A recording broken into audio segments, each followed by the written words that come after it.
Hi everyone.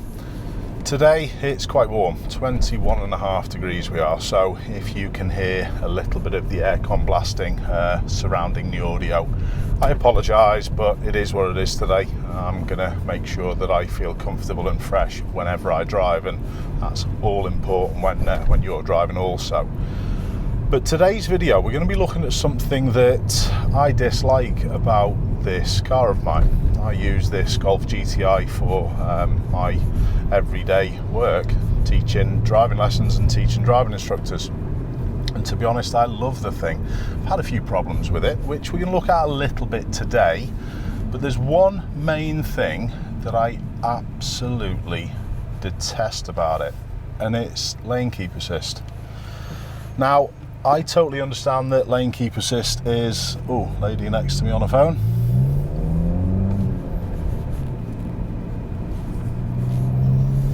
Poor.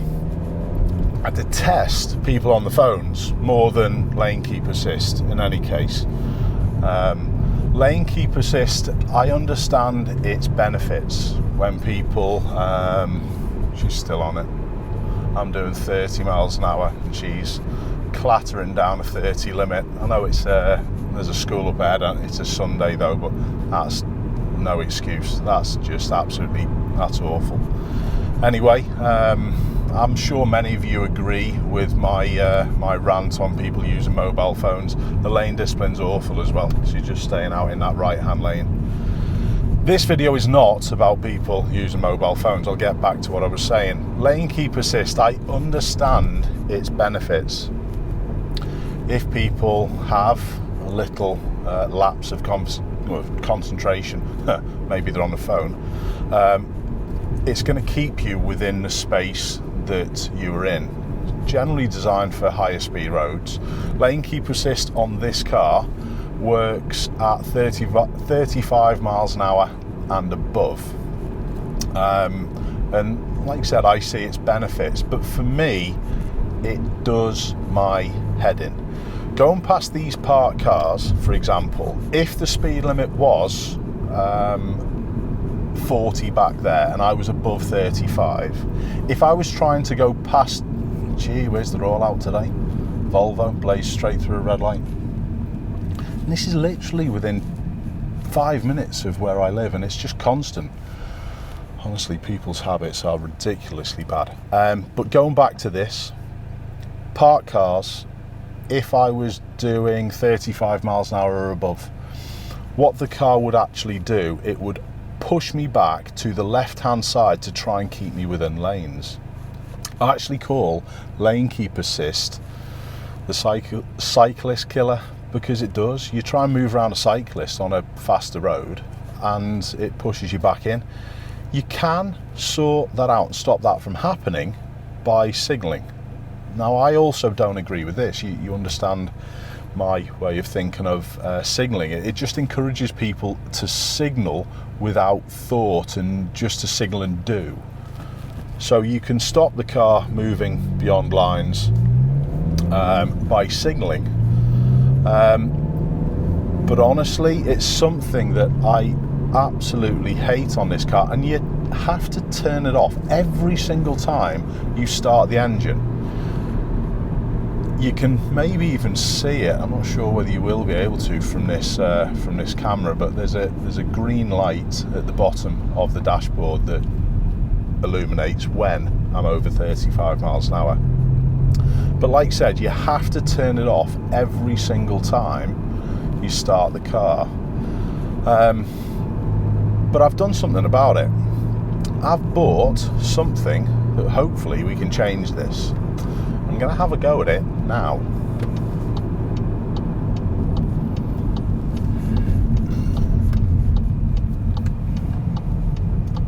Now, I'm just going to find somewhere cool that I can park in. I think we can get in here in this shady part. I've used this shady part before. There you go. I think I'm good just to turn it round, and then I'm going to reverse it away from the junction a little. So we're not going to cook while I have the car off. We're all good. no problem. We're far enough away from the junction now as well, at least 10 metres. So what I'm going to do, I am going to turn the car off, but I'm now going to turn the ignition back on again because I might need that in a second. And I'm going to show everyone what it is that I bought. It's an OBD reader. It's called the OBD11. This is not sponsored. This is just something that I've purchased. And we're going to have a look quickly to see how it works. This is what comes with it. This is it. There's some instructions here. But effectively, you've got this OBD reader, which literally plugs straight into the car, and it does a whole manner of things. It reads the car's fault codes, which we'll have a little look in a second. I know that OBD reader is just down here to this side, so I'm just going to plug it in. The car's off. I am just going to get my phone out. There comes an app with the OBD11. And I've all logged on, I've all made an account, and quite simply, you just, once it's plugged into the car, you just press connect, you select your device, and it connects. Now, as you can see already, it's detecting the voltage, read and control units. What would you buy one of these OBD readers for? Well, it can help you diagnose faults that your car's got. It could probably aid you when you go to a garage. You're going to have an understanding of what faults that your car's got, so hopefully you wouldn't get ripped off by the garage, and I am going to say that that does happen. I've never experienced it, to be honest. The garages that I use, I've used them for many years and I can trust them, but it's quite difficult sometimes when your car's got a fault and a problem. You can trust people. How could I use it? Well, I'm going to use it, like I said, to try and tweak the setting of this lane keeper system. I'm actually going to try and turn it so it doesn't come on automatically. And I can understand why it would come on automatically, because it is that safety aid to keeping you in your lane. But I'm going to try and disconnect that. Now, what I'm going to do before we have a little go, I'm just going to tap to scan. I did do this yesterday when I first set this up, and it does take a while, so I'm just going to leave it here and let it do its stuff, and we'll come back to this in a moment.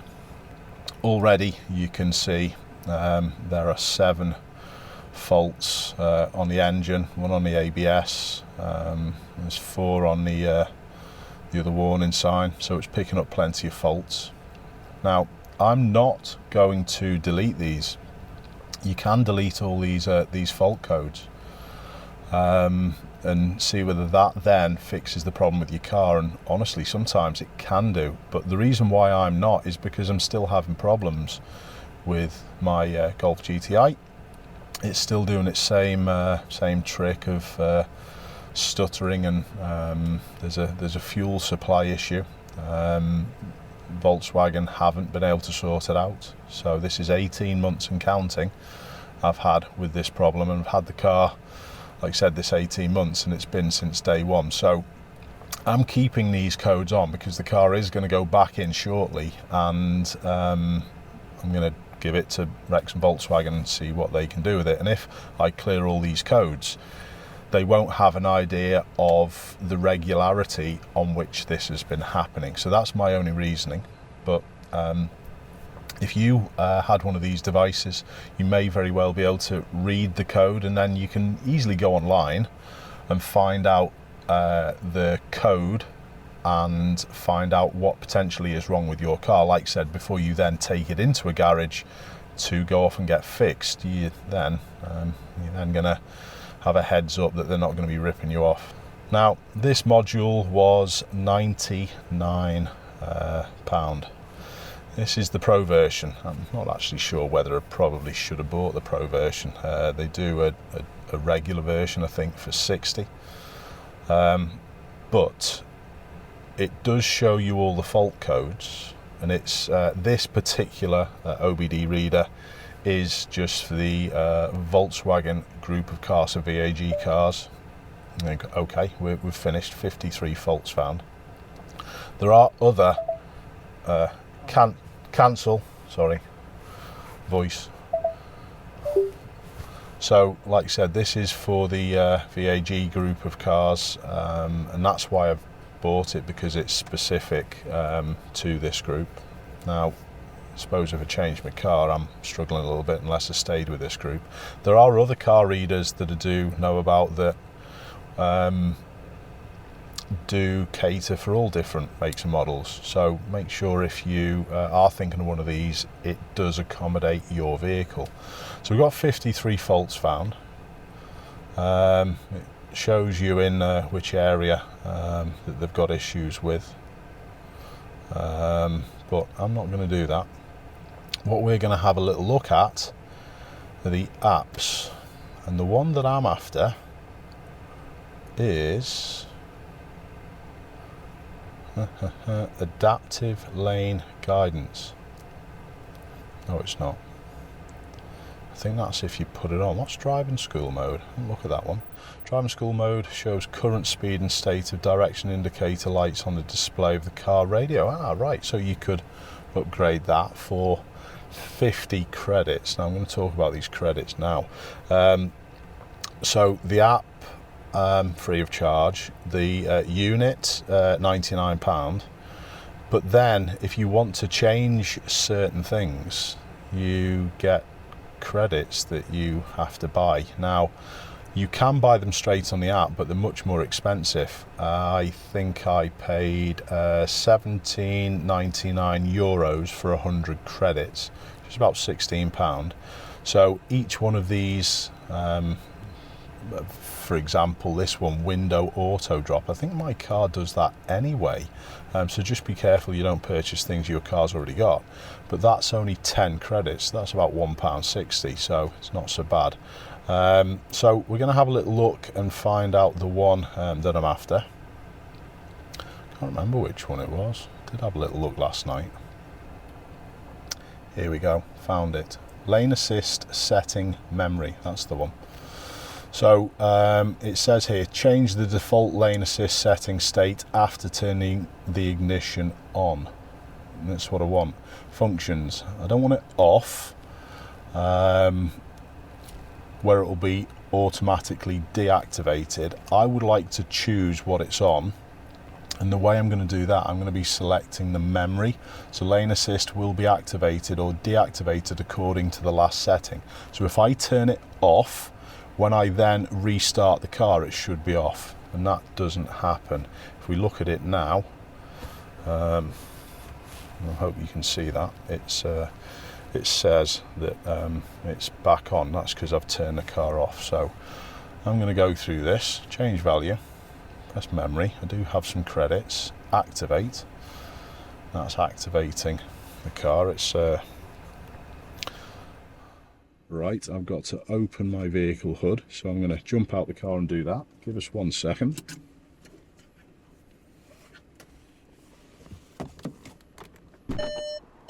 Excuse the beeping.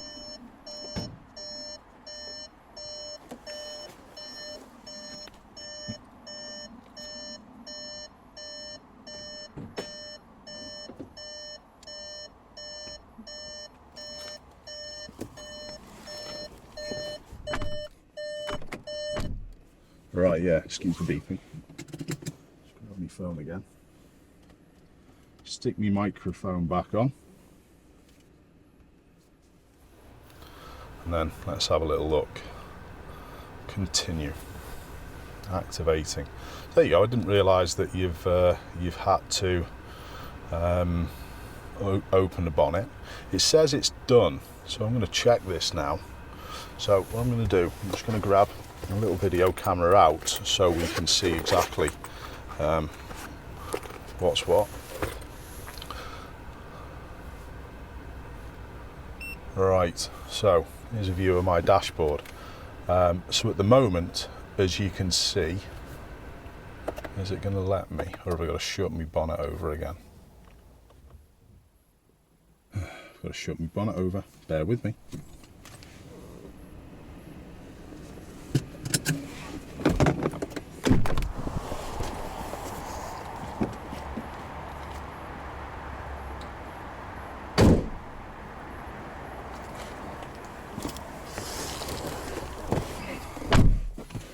Right, we will get there.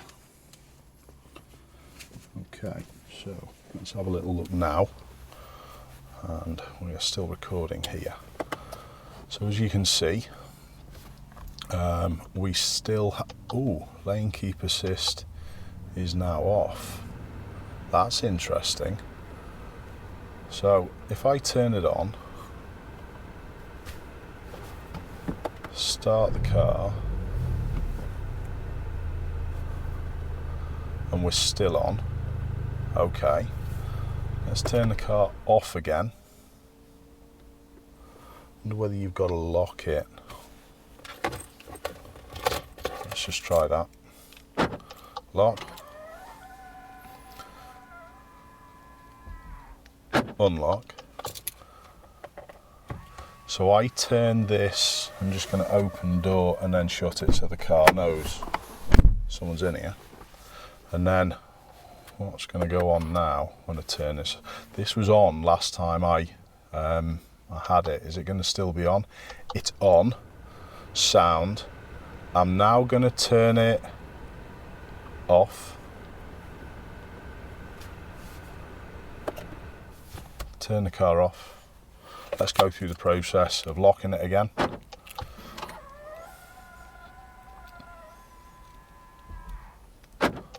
Unlocking again. Anyone watching me is thinking I'm going to be absolutely mad.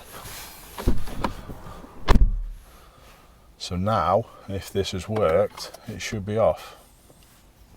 You watch this fail. No, it is off. Absolutely perfect. So, it's quite an expensive fix just to do that for a car, but I've only scratched the surface with this OBD reader for now. There are other things that it can do. I'm going to have a little look at it and see whether there's anything else that I could possibly bring to the channel to allow people a little bit more info. Is it going to be worth £101 potentially to get that taken off? I don't think so. But like I said, it does allow your car to be read and all the fault codes to be read to give you that heads up if you're ever taking your car to a garage. So OBD 11 for me, work in progress. Thanks for watching everyone. I'll see you soon.